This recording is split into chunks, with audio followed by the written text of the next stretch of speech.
아까 인사를 이렇게 드리는데 한 분이 되게 지친 모습으로 걸어오시더라고요.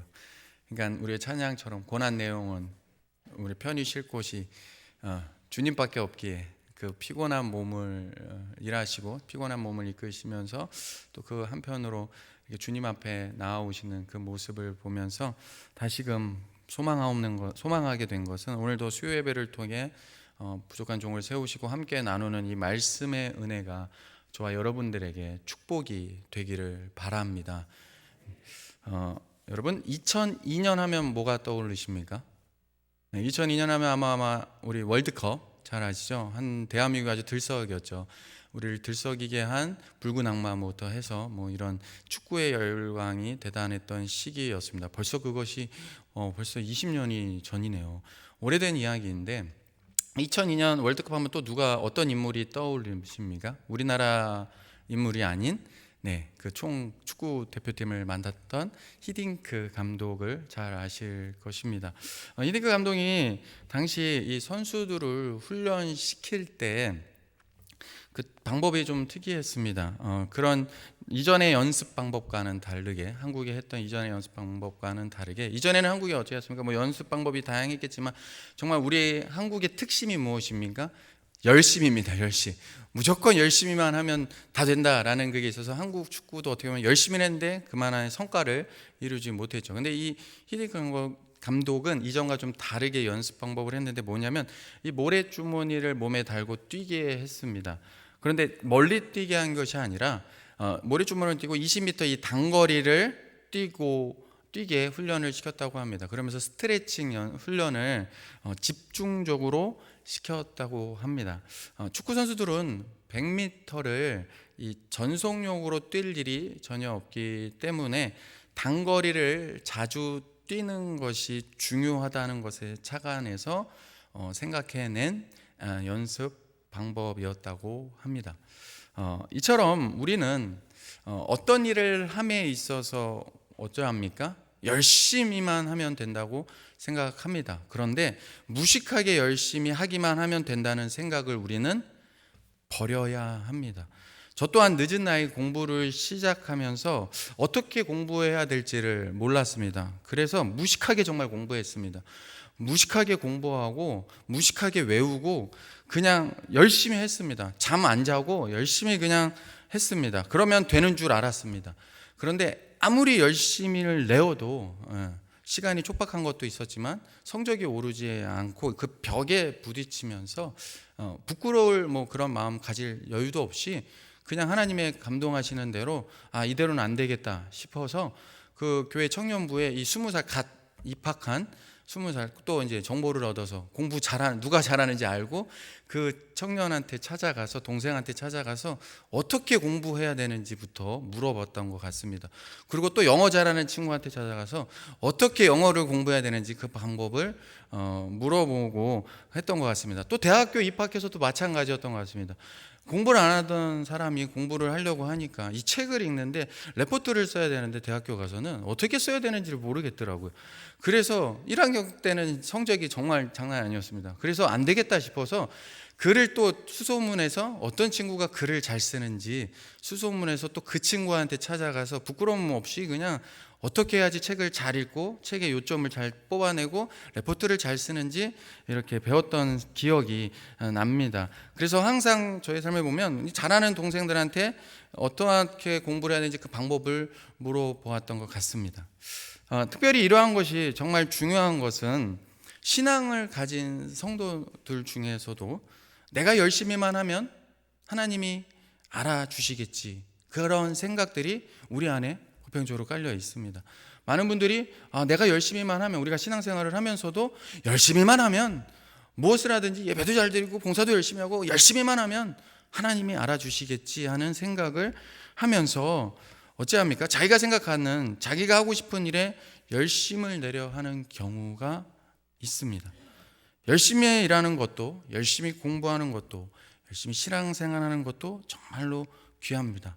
하지만 그 일을 하는 동기가 단지 누군가에게 인정받기 위해서라면 그것은 잘못된 것입니다.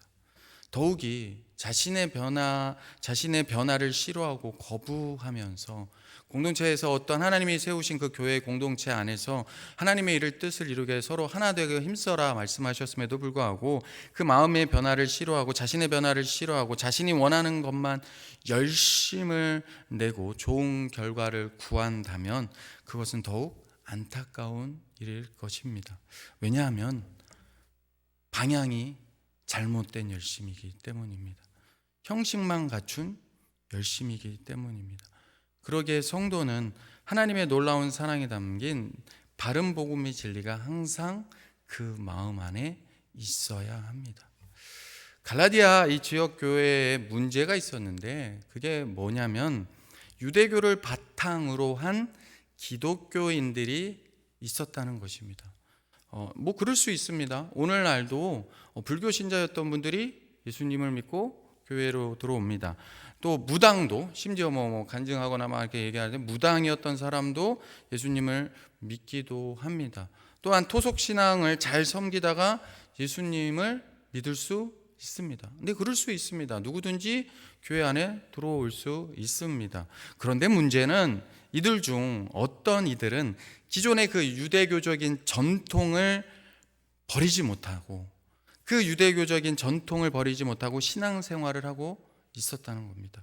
오늘날로 말하면 우리나라에 뿌리 깊게 자리 잡은 이 토속 신앙을 바탕으로 한 기독교인들이 교회 안에 들어와 여전히 예전에 토속 신앙을 섬겼던 그 마음으로 교회 생활을 하였던 것입니다. 그로 인해 교회 안에 문제가 발생한 것이죠. 바른 복음 안에서 바르게 자라나야 되는데 그 잘못된 토대 안에서 신앙생활을 하다 보니까 다른 복음을 본인은 할 뿐만 아니라 다른 이에게 그것을 가르치고 있었다는 것입니다. 바른 복음에 사로잡혀 바른 신앙생활을 해야 되는데 그렇게 하지 못하게 만든 것입니다. 이것이 바로 갈라디아에서 얘기하고 있는 다른 복음입니다.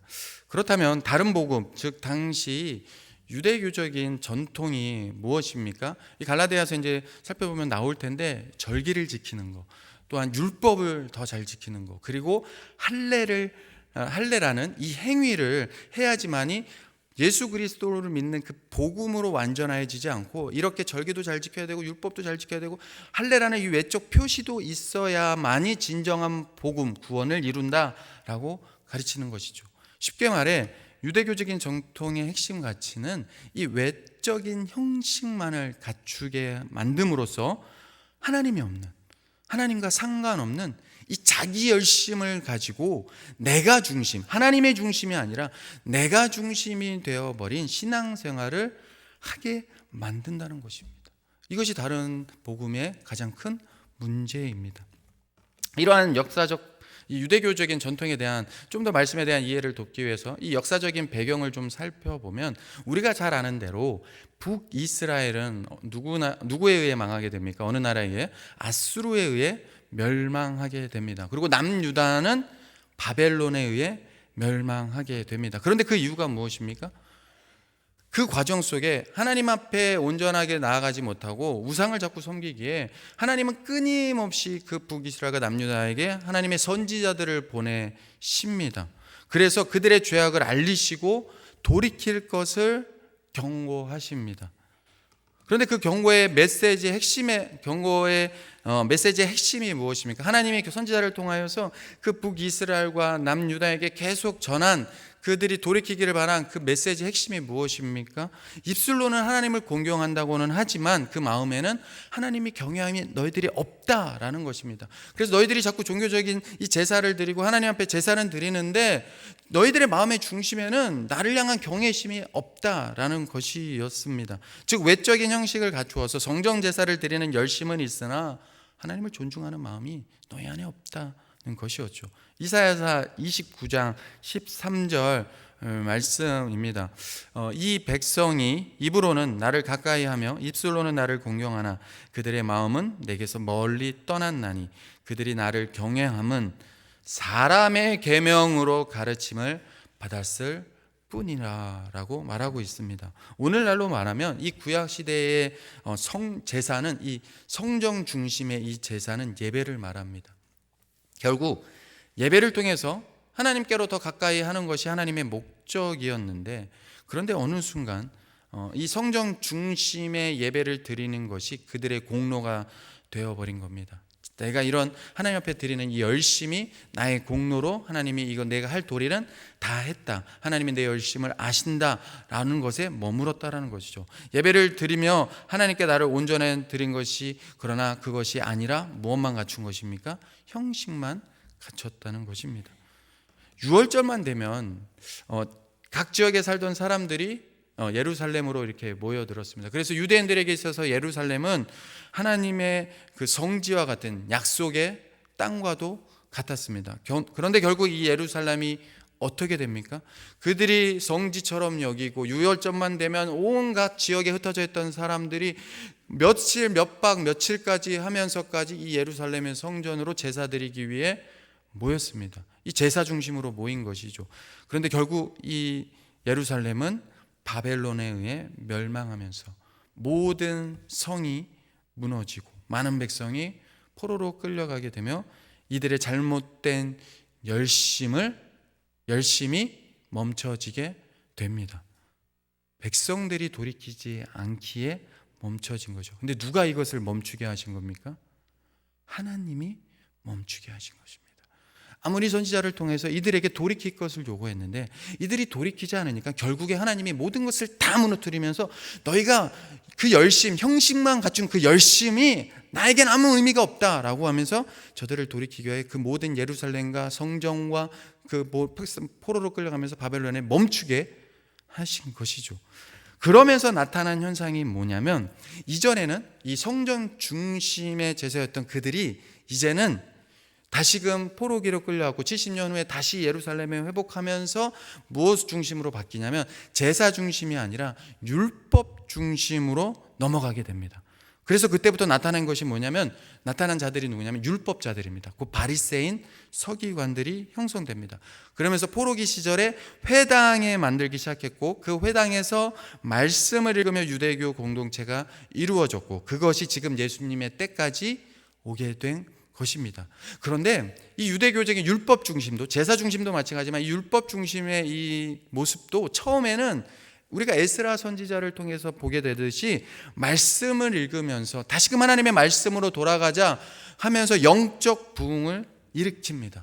많은 사람들이 이 말씀을 읽고, 에스라가 이 말씀을 읽고 너희는 이렇게 살면 안 된다, 하나님께 돌아와야 된다, 하나님이 약속하셨다, 이 말씀에 회개의 운동이, 영적 부흥의 운동이 일으킵니다. 그런데 역사 속에 또 다시 뭐가 반복됩니까?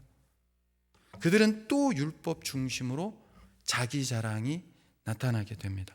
그러면서 그들의 자랑거리가 된 것이 오늘 갈라디아에서 말하는 이 율법 중심으로 하면서 이 절기와 율법과 할례와 같은 이 유대교적인 율법주의적 전통인 것입니다. 이것은 바로 유대교적인 율법주의의 배경이기도 한 거죠. 제사 중심이었던 그들이 하나님이 멈추셨는데 다시 돌이켰는데 다시 율법 중심으로 하나님을 더 말씀으로 가까이 한다, 그 취지는 좋았는데 처음에는 그렇게 영적 부흥이 일어났는데 결국 또 그들이 놓쳤던 것이 열심만 있었지, 그 율법주의적인 그 외적인 형식만 갖추려고 했지, 그 마음에 또 하나님을 공경하는 마음이 사라져 버리게 된 것입니다. 이처럼 그 당시나 오늘날이나 하나님과 상관없는 이런 자기 열심을 가진 사람들의 특징이 있습니다. 그것은 자기의를 드러내려고 한다는 것입니다. 그 자기의를 드러내는 대표적인 인물들이 누구입니까? 바로 바리새인과 서기관들이죠. 자기의를 드러내는 사람은 그래서 그만큼 자기를 자랑하게 됩니다. 남들보다 내가 말씀을 더 잘 지켰다고 자랑하고 싶어 하면서 어찌합니까? 남을 비판합니다. 자기를 자랑하는 사람들의 특징이 무엇입니까? 교만입니다. 자기가 이만큼 했다는 것을 보여주기 위해서 그렇게 하지 못하는 사람을 그래서 항상 비판합니다. 그리고 남보다 낫다는 것을, 내가 너보다 낫다는 것을 보여주기 위해서 부단히 노력하고 애를 씁니다. 여러분, 사도 바울이 어떤 사람이었습니까? 그런 유대교의 완전히 제가 말씀드린 그 유대교적인 전통에, 그 율법에 완전히 빠져 있었던 사람이었습니다. 그래서 자기를 뭐라고 고백하냐면 내가 바리새인 중에 바리새인이었다. 예수님을 믿는 사람을 그래서 다 잡아다 옥에 가두고 예수 믿는 사람들을 박해할 뿐만 아니라 스데반을 죽이는 일도 합당한 일로 여겼던 사람이었습니다. 그가 어떻게 고백합니까? 갈라디아서 1장 오늘 본문의 13절, 14절 우리 같이 한번 다시 읽도록 하겠습니다. 같이 한번 읽도록 하겠습니다. 시작. 내가 이전에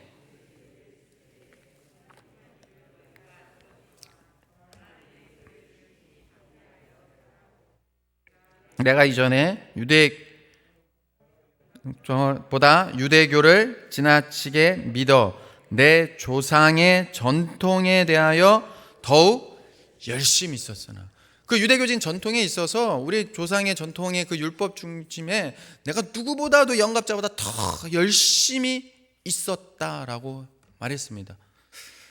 그런데 그렇게 열심을 내던 사도 바울이 부활하신 예수님을 만난 후 어떻게 변화되었습니까? 지금까지 하나님을 위한다고 한 그 모든 행동이, 그 모든 열심이 헛된 일이었음을 알게 됩니다. 그래서 율법에 열심히 있고 교회를 핍박하고 복음을 대적했던 자신이 그의 삶 가운데 하나님이 개입하시고 간섭하셔서 자신에게 복음을, 이 그리스도의 십자가의 복음을 계시해 주신 역사가 있었기 때문에 그의 삶이 완전히 변화되었다고 말하는 것입니다. 이처럼 바른 복음에 사로잡히면 반드시 삶의 변화가 나타나게 됩니다. 열심히 잘못된 것이 아니라 그 열심이 거짓된 열심일 수 있음을 알게 됩니다. 그래서 복음은요, 바른 복음은 하나입니다.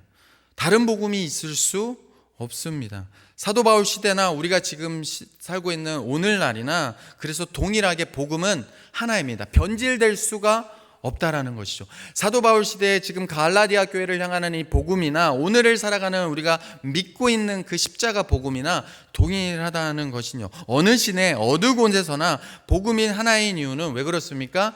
사람에게 받은 것이 아니라 사도 바울의 고백처럼 형제들아 내가 너에게 알고 있는데 내가 전한 복음은 사람의 뜻을 따라 된 것이 아니라 사람의 뜻을 따라 사람에 의해서 만들어진 복음이 아니라 하나님이 계시해 주셨기 때문입니다. 그래서 사도 바울이 고백하지 않습니까? 형제들아 내가 너에게 알고 오느니 내가 전한 복음은 사람의 뜻을 따라 된 것이 아니니라. 이는 내가 사람에게서 받은 것도 아니요 배운 것도 아니요 오직 예수 그리스도의 계시로 말미암은 것이라 라고 12절에 그가 고백하는 것입니다.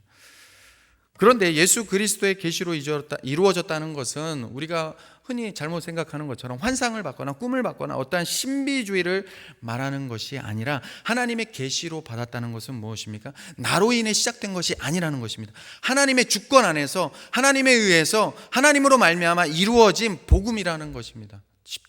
더 쉽게 말해 하나님의 주권을 인정하는 것입니다.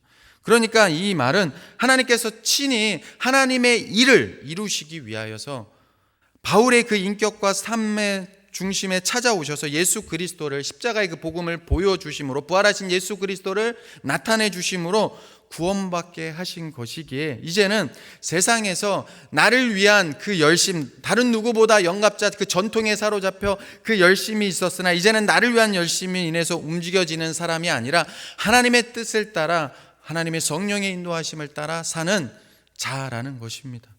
우리 역시 마찬가지입니다. 사도 바울에게 일어난 일이 이같이 우리의 입술의 고백이 무엇입니까? 우리의 삶은 하나님의 주권 안에 있음을 우리는 늘 인정해야 합니다.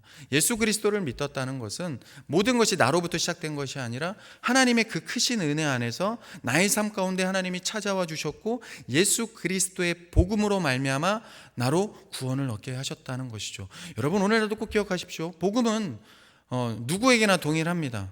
그러나 누구나 다 그 복음을 믿고 예수 그리스도를 영접하는 것이 아닙니다. 교회를 오래 다녔다고 해서 성도가 되는 것이 아닙니다. 교회를 다니면서 교회에서 시키는 일을 열심히 한다고 또 교회에서 하는 모든 봉사를 열심히 한다고 예수 그리스도를 믿는 하나님의 거듭난 자녀가 되는 것도 아닙니다. 제가 아직까지 예전에 어떤 목사님의 설교를 이렇게 듣다가 아직까지 잊혀지지 않은 그분의 그 간증이 기억이 납니다. 그분이 청년 목회를 하셨던 것 같은데, 그분이 간증하기를 어떤 간증을 하시냐면 자기가 예수 믿지 않는 한 청년이 이 교회에 왔다고 합니다. 그래서 처음부터 온 순간부터 뭐 교회에서 그러지 않습니까? 어떤 일을 좀 했으면 좋겠다, 이거를 했으면 좋겠다, 뭐 무슨 구역장을 맡아다, 아니면 무슨 뭘 봉사를 하거나 이것저것 다 시키는데 다 열심히 했다고 합니다. 그리고 누구보다도 앞장섰고 리더가 되었고 계속해서 그 하는 일에 아무 말 없이 그냥 되게 열심을 내었다고 합니다. 그래서 너무나도 신앙이, 믿음이 좋은 친구로 여기며 이 목사님한테 든든한 힘이 되었다고 합니다. 그런데 어느 날 여름 수련회 때, 여름 수련회에서 기도를 막 이렇게 말씀을 전하고 기도하는 시간을 갖는데 이 목회자 분한테 그 청년이 눈에 들어왔는데 기도를 하고 있지 않는다는 것입니다. 그래서 나중에 그 청년한테 가서 물어보았다고 합니다. 왜 기도를 하지 않는지. 그랬더니 그 청년이 이렇게 솔직하게 고백을 했다고 합니다. 나는 예수 그리스도를 믿지 않는다. 근데 내가 교회에 왔는데 그냥 세상에 많은 종교 중에 하나는 그래도 종교를 믿어야 될 거고 신 중에 하나는 믿어야 될 거 같아서 교회를 왔는데, 교회에서 이거 시키길래 그냥 하면 되는 줄 알고 했더니 좋아하시길래 또 이거 하고 저거 하고 저거를 했다. 그런데 나는 예수님을 믿지를 않는다 라는 그 말에 이 목사님이 완전히 충격을 받았다고 합니다. 그 말을 들은 저는 충격을 받았을까요, 안 받았을까요? 저도 충격을 받았다는 거죠. 저의 영적인 눈이 바뀌게 된 거죠. 근데 여러분은 충격을 안 받으신 것 같습니다. 아직도 일이 피곤해서 그런지 눈이 그냥 여전히 고단하신 것 같은지 그런가 보다 하시는 것 같네요. 근데 저는 되게 충격이었거든요. 오늘 말씀을 준비하면서 이 말이 다시금 생각이 났습니다. 그래서 오늘 바울이 말하는 건 무엇인가? 우리도 계시를, 하나님의 예수의 그리스도의 계시를 받았다고 하지 않습니까? 사람에게서 난 것이 아니라 하나님으로부터 계시를 받았다, 예수 그리스도의 계시를 받았다고 합니다. 근데 우리가 오해하지 말아야 되는 것이, 우리 또한 사도 바울처럼 계시를 받아야 하는 것이 아닙니다. 오늘날 하나님으로 우리도 동일하게 사도 바울처럼 계시를 받는 것이 아니라, 오늘을 사는 우리에게 필요한 것이 무엇입니까? 오늘날 우리를 살아가는 우리는 이 말씀 안에서 역사하는 성령님의 조명 안에 예수 그리스도를 인격적으로 받아들이는 만남이 필요합니다. 그래서 오늘을 살아가는 우리에게 필요한 것은 사도바 같은 계시, 직접적인 계시가 아니라 성령의 조명하십니다. 그래서 여러분들이 예배를 드리면서 사모해야 될 것이 무엇이냐면, 이 말씀 가운데 역사하시는 거룩하신 영, 눈에 보이지 않지만 살아계신 하나님의 영, 성령님이 이 예배 가운데 좌정하시고 다스리시고 통치하시고 내 마음과 내 삶과 내 인격과 내 삶의 깊은 곳까지 간섭하시는 그 하나님이 나를 이 자리로 이끄신 줄을 믿고 부족한 이 종을 세워서 하나님의 말씀을 전하게 하시면서 오늘도 나로 듣게 하시는 그 말씀이 구나라는 그 믿음으로 이 말씀을 받는 것입니다. 또한 저 또한, 전하는 자 또한 그런 마음인 거죠. 몇 명이 모였는지 중요한 것이 아니라 하나님이 분명히 나를 이 자리로 세워줬는데, 베드로의 고백처럼 나를 이 자리에 세우신 그 하나님의 거에 나로 담대하게 하시고, 하나님이 이 자리에 저를 세우시고 여러분을 모이게 하신 그 하나님의 뜻을 이루어지게 하옵소서. 저는 설교 전에 늘 기도하는 것이 그것입니다. 나를 세우시고 하나님이 부르신 그 성도님들의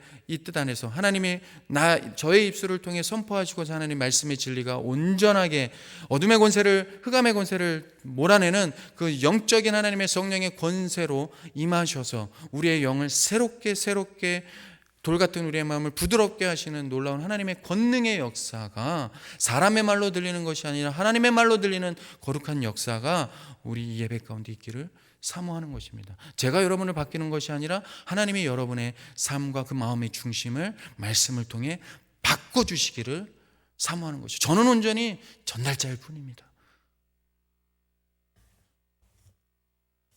그러기에 여러분, 우리의 삶, 우리의 신앙은 내게 있는 것이 아닙니다. 하나님께 있는 것입니다.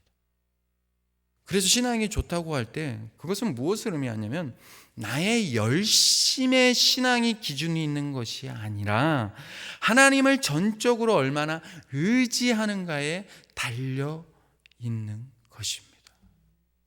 그런데 우리로 쉽게 넘어지게 만드는 죄악된 본성은 무엇입니까? 앞에서도 제가 언급한 것처럼 토속 신앙의 뿌리가 무엇입니까? 이 진도 땅에 뿌리 깊게 박혀 있는 거짓된 영의 뿌리가 무엇입니까? 제가 예전에도 설교 때 한번 말씀드렸지만 이 아직도 그 국악학교에서 이 신내림이라고 하죠.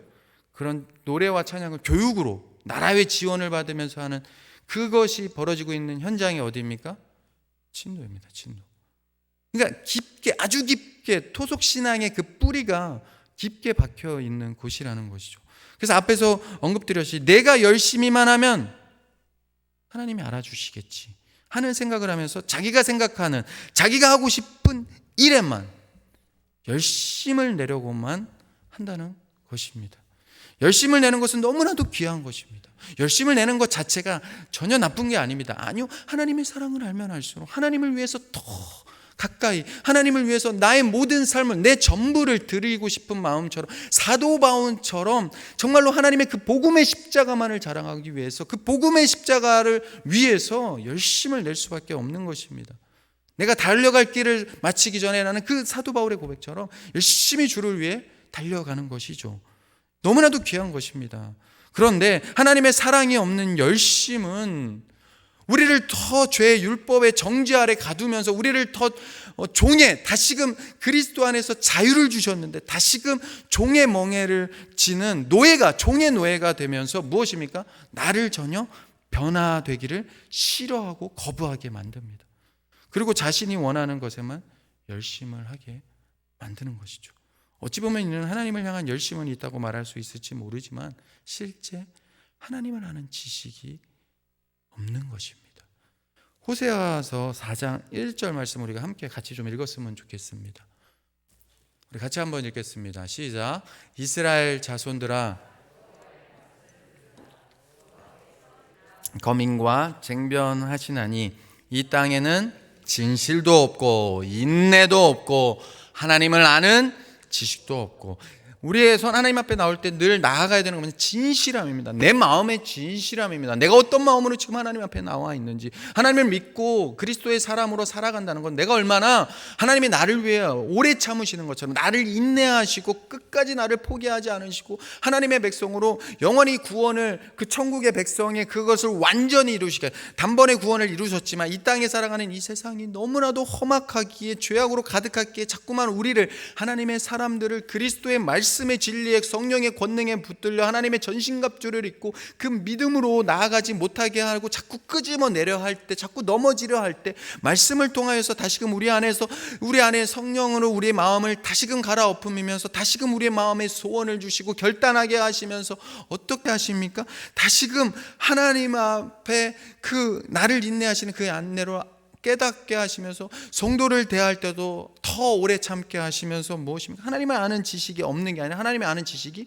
생겨나게 되는 거죠. 그 사랑을 알게 되는 것이죠. 그래서 믿음이라는 것은 단순한 이 감정의 차원이 아닙니다. 우리는 너무나도 감정에 그렇다고 감정에 무시하는 겁니다. 여러분, 이 세상을 살아가는 데 있어서 이 감정도 누가 주신 걸까요?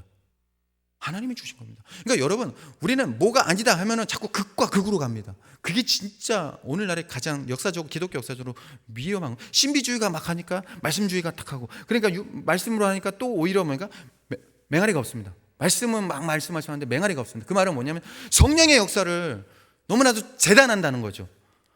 단정, 성령님은요, 저희가 절대로 단정 지어서 이렇게 역사하신 하나님 다음에도 이렇게 하신다, 아니요. 하나님은 어떻게 역사하실지 모릅니다. 그러나 분명히 마음이 진실되고 하나님의 말씀의 진리가 분명히 선포되면 그 역사가 반드시 일어납니다. 그 한 영혼을 새롭게 하십니다. 그 역사를 일으키시는 분이 바로 성령 하나님이십니다. 단순한 그러나 믿음이라는 것은 감정의 차원이 아니라 하나님을 알고 믿는 것입니다. 그래서 말씀을 통하여서 무엇입니까? 하나님이 어떠한 분이신지를, 믿음으로 산다는 것이 어떠한 것인지를, 나의 열심이 어떠한 열심이어야 되는지를 말씀을 통해서 하나님의 마음을 알고 믿는 것이죠. 그리고 하나님을 안다는 것은 우리의 믿음이 제자리 걸음하거나 후퇴하는 것이 아니라 어찌합니까? 성장시킨다는 것입니다. 그래서 하나님에 대한 열심을 알면 알수록 하나님에 대한 믿음이 어찌 될까요? 커집니다. 작아지지 않고 커집니다. 더 작아지지 않고 담대해집니다. 더 쉽게 말하면, 그래서 담대한 믿음으로 모든 상황을 바라보게 되는 것이죠. 히브리 말처럼 후퇴하는 게 아니라 더 담대하게 믿음이 커지고 성장할수록 하나님의 어떠한 분이신지 알게 되니까 연약한 우리의 생각과 이성으로 감정으로 하나님을 재단하는 것이 아니라 지금의 환경과 상황을 재단하는 것이 아니라 판단하는 것이 아니라 더 담대하게 선포하고 믿음으로 바라보게 하나님의 눈으로 하나님의 마음으로 이 현실을 바라보고 나아간다는 것이죠. 그래서 믿음이 커진다는 것은 예수 그리스도 안에서 받은 핵심은 무엇이냐면 그 핵심은 예수 그리스도께서 받은 그 하나님의 사랑으로 우리의 마음에 살고자 합니다. 바리새인과 같이 내 열심으로 내가 어떠한 걸 이뤘다라는 마음이 아니라 믿음이 커진다는 거 예수 그리스도의 십자가 복음으로 내가 가는 것입니다. 그래서 더 주님의 그 받은 사랑으로 내가 살고자 한다라는 거죠. 이 말은 다시 말하면 더 겸손해지고 더 낮아지기를 힘쓴다는 거죠. 사람들의 말에 자꾸 후지부지 흔들렸던 나라면 더 그것에 흔들리지 않고 그래 더 겸손해야지. 온유한처럼 누군가가 이런 말을 하면 그래 내가 하나님이 이것도 들으라고 하신 말이지. 내가 이걸 깨닫지 못했지. 내게 교만함이 또 내 안에 올라왔나 보구나 라고 그렇게 자꾸 온유한처럼 그렇게 받아들이게 된다는 거. 모든 것도 세상에 하는 모든 우리의 삶의 그 어떤 것도 허투루 버릴 게 없다라는 거죠. 그런데 하나님을 모르면 그 믿음은 결국 무엇이 됩니까? 자기 중심적이게 됩니다. 이것이 다른 복음의 정말 위험한 요소입니다.